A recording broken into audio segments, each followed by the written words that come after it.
We're coming to the end of this series on verb tenses. This is Lesson 8. In this lesson, we'll be studying the future progressive and future perfect. We'll look at forms and uses. Now, for the future progressive, I don't have an example in the interview that I did with Eric. Do you know why? It's because the other future forms are used more frequently. The future progressive is less common, but I did give you an example when I introduced this lesson. I said we'll be studying the future progressive and future perfect. Let's write that.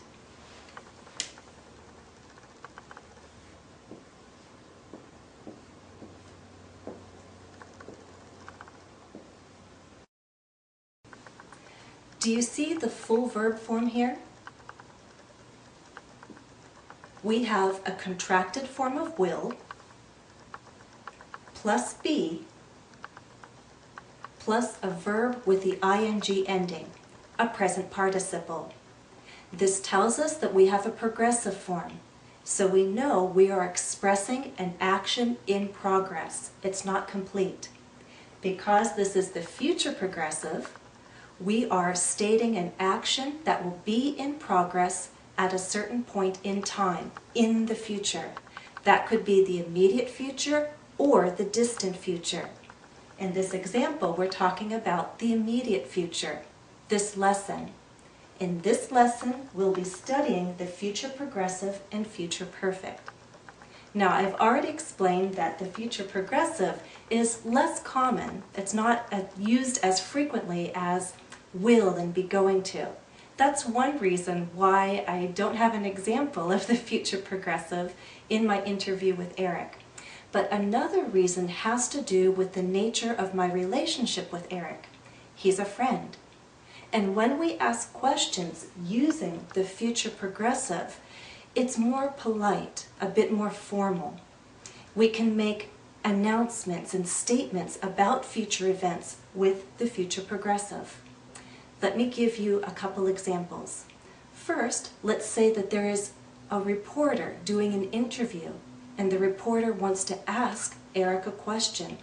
To show respect, first the reporter will address Eric as Mr. Nugent. One question could be, Mr. Nugent, will you be recording any new songs? That's a nice, polite question. Also, let's say at a concert, I, as an organizer, am introducing a special guest, Eric. But because this is a formal setting, I could introduce him like this. Welcome to our concert. Tonight we have a special guest. Eric Nugent will be performing an original composition on his instrument, the new. Do you hear how that kind of statement is more formal in nature?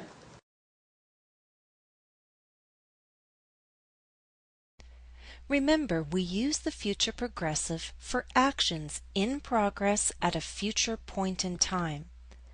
We also use this form to ask polite questions and make formal statements about future events. The future progressive uses will be plus a present participle, as in he will be performing. Be going to plus a present participle is also possible, so it's also correct to say he is going to be performing. Contractions, especially in spoken English, are common. It's my feeling, though, that will be plus a present participle is a bit more common for this form, and particularly more common when we make those polite inquiries. Remember that contractions are also common in negative forms. Will not becomes won't, as in, he won't be performing this month. Be going to can have two ways to contract. We can say, he's not going to be performing, or he isn't going to be performing. In short answers to yes-no questions, remember just to use the first auxiliary verb. Let's look at the examples. Will he be performing this month? Yes, he will. No, he won't. Are you going to be performing? Yes, I am. No, I'm not.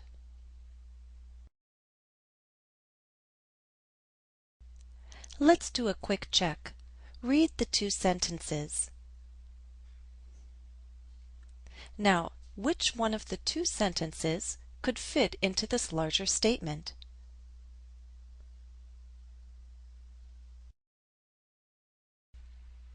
The second sentence. Don't call before 8 because I'll be practicing. Here, the future progressive makes more sense because the speaker names a future point in time, before 8, and at that time an action will be in progress, so the speaker will be busy. As we turn our attention now to the future perfect and future perfect progressive, I'd like to ask you to watch another part of the interview that I did with Eric. This time, pay attention to what he says about his hopes and predictions for the new.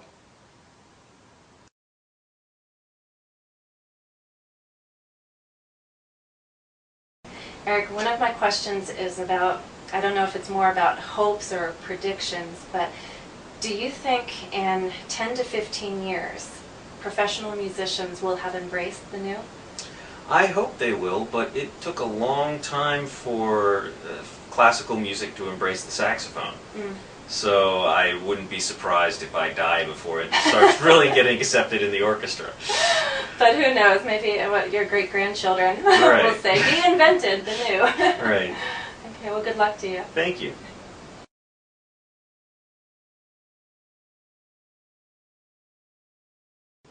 Eric obviously has certain hopes, certain expectations for the new. The question is, are Eric's expectations realistic? What was your impression? I would say his expectations are realistic. When I asked this question, do you think in 10 to 15 years professional musicians will have embraced the new? Eric said, I hope so. But he also went on to recall the history of the saxophone and how it took time for that instrument to be accepted. I think that shows a balance between being optimistic and being realistic. Let's give more attention though right now to this question, and in particular, that verb form. What do you see? Will have plus a past participle. This is our example of the future perfect. Can you understand why it's being used here? Most often we use the future perfect to refer to an action that will take place or will be finished by a certain point in the future. In this example, I'm naming a future point in 10 to 15 years. And I'm asking Eric, do you think before this time period ends that the professional musicians and their world, will they have embraced the new? Will the act of embracing take place before 10 to 15 years is over? All right, so now you know the future perfect. You know we need will, have, plus a past participle, and that the future perfect refers to an action that will take place before a certain point in time in the future. How does this contrast with a second form that I've written here? It's future perfect progressive. Will have been plus a present participle. That's what makes it progressive. Okay, let me give you examples so that the difference is clear. As you know, this is a series on verb tenses. I began this series last year. We are coming to the end of this series, and I hope that I will finish very soon. In fact, I hope that I will have made the final video in this series by the end of this month. Okay? So the focus is on completing an action before a certain point in time, before the end of this month. So hopefully By the end of this month, I will have made the last video for this series. Let's talk about my video making in general. I began making videos in 2007, around late summer or early fall.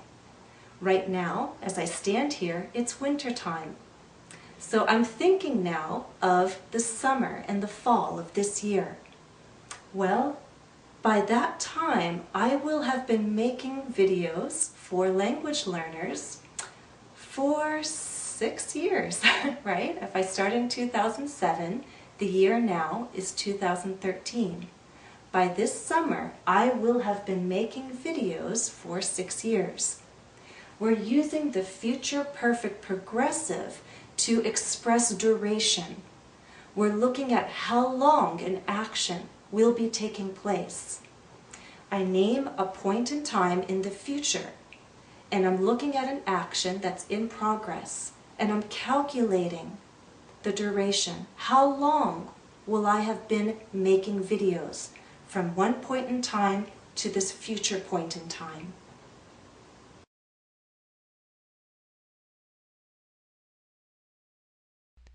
Remember, we use the future perfect for future actions or events that will finish or take place before a certain point in time.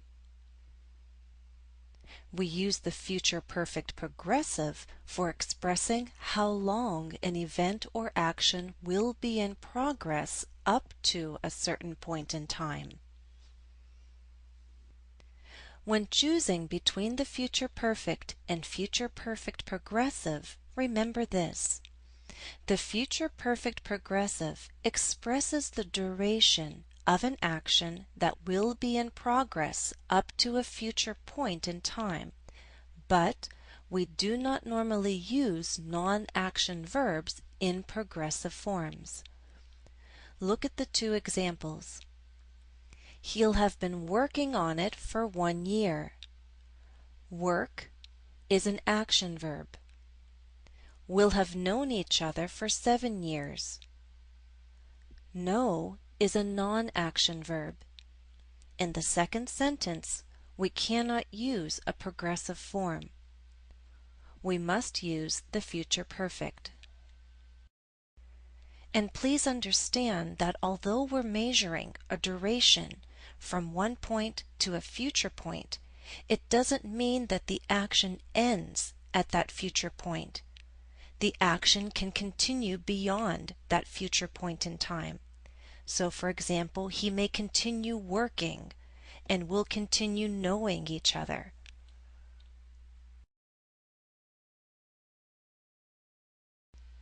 Recall the forms. The future perfect uses will have plus a past participle for all subjects, as in, he will have finished by then. The future perfect progressive uses will have been plus a present participle for all subjects. For example, by then I will have been working on this project for 1 year. And of course, contractions are common. Let's look at time expressions used with the future perfect and future perfect progressive. To name that future point in time, we can use by when. For example, by that time he'll have finished. By then he'll have finished. We can use by plus a month, a date, a year, as in by December he'll have finished. We can also create a time clause with by the time. Remember not to use a future verb form in the time clause. Use the simple present. For example, by the time you return, he'll have finished.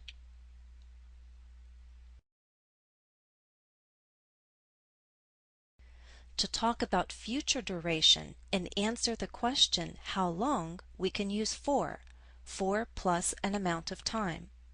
For example, Eric is married to a wonderful woman. Their anniversary is in September. This fall, they'll have been married for 12 years.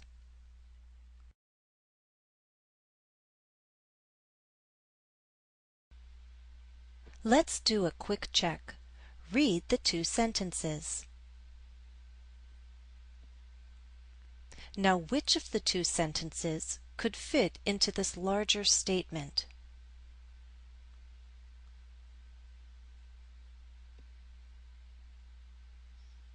The first sentence, correct? We need to get there soon to hear him play his song. By 8:15, he'll have played it already. We're focusing on an action being complete by a certain time in the future. By 8:15, he'll have played it already.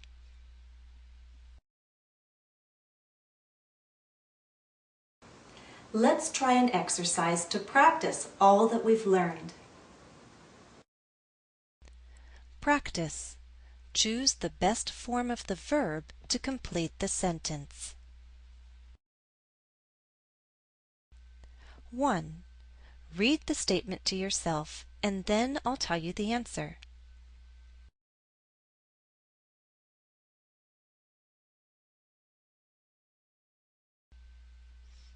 Answer. Mr. Nugent, will you be performing tonight? Yes, I'm going to play one song. This is a polite question, a polite inquiry, so the future progressive is appropriate. 2.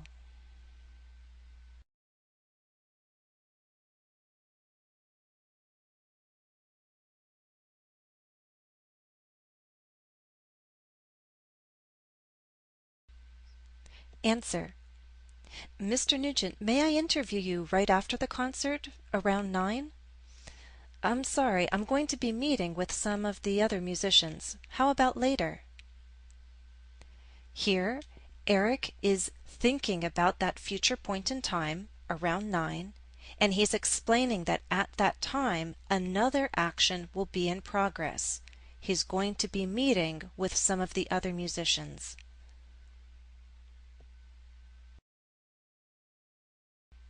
3.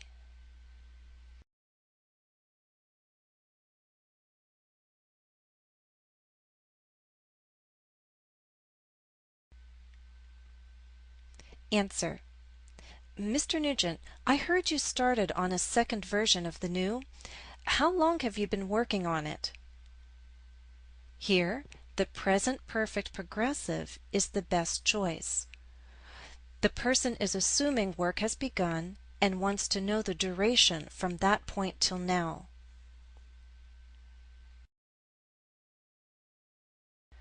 4.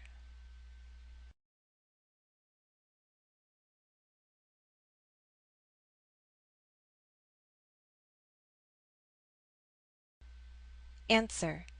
How long? Well, I began last spring, so by this May it will have been 1 year. We use the future perfect because although we're speaking of duration, the verb be is not used in its progressive form. We're measuring from a past point in time to a future point. It will have been 1 year.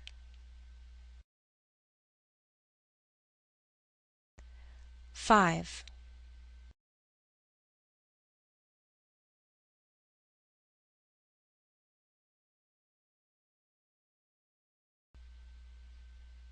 Answer. Please call me Eric. Thank you. Eric, will you have completed your work on the conical version by 2014? Here, the future perfect is the best choice. Why? We're looking at the future and naming a point in time and asking about the completion of an action by that point. So, will you have completed your work? Is the best question here. 6.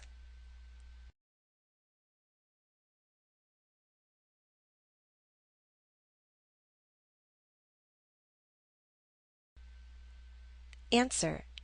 Do you think other musicians in the future are going to be playing the new? I certainly hope so.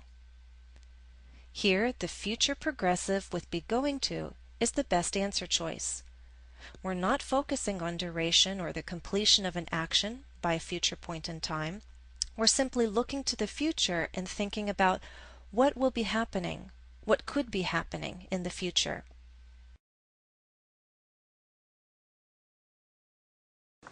That's all for this lesson. Thank you for watching, and I hope to see you again soon. Happy studies!